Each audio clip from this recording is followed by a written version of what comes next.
We are in the process of creating a whole new generation of vehicles. For the first time in our history, we're looking at how all these vehicles relate to each other and, more importantly, how they relate to the customer. Great design is the gateway to customer desirability. It's about making that emotional connection.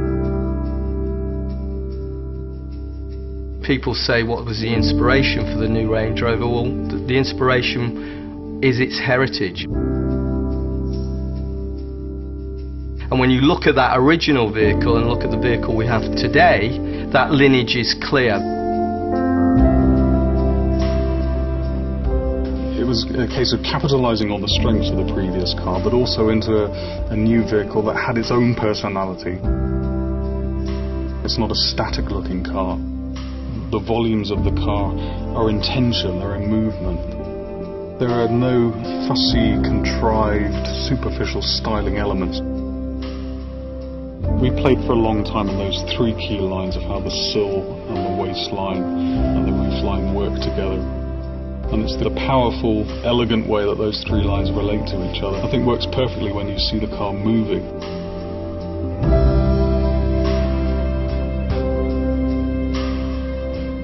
When you go to the interior, you open the door and you look into it. It is unmistakably a Range Rover.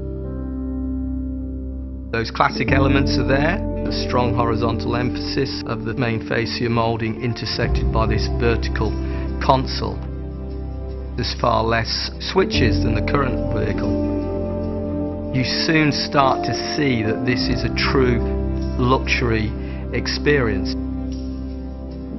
The new Range Rover's leather is sourced from a company called Bridge of Wear in Scotland.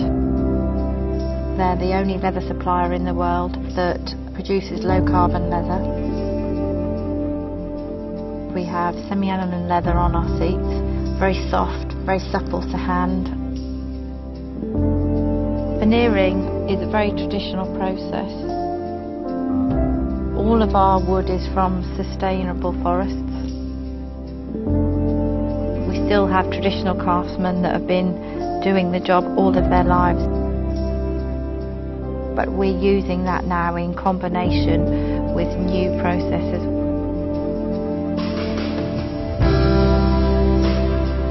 The aluminium architecture, I mean, it's a phenomenal technology, really.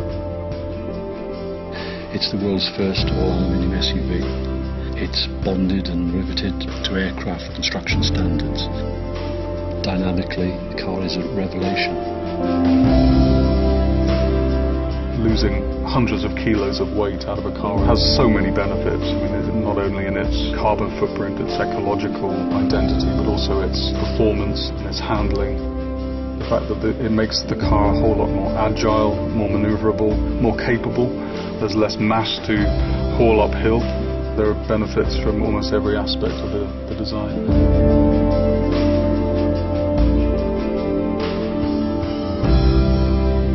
The aluminium then inspired us further in terms of visually lightening the interior design of the car. The panoramic roof is going to flood the interior with light, enhancing the feeling of cleanliness of the interior. I'm really pleased with the way that the design has evolved but still maintained that very clear Range Rover-ness. That's the best bit, I think.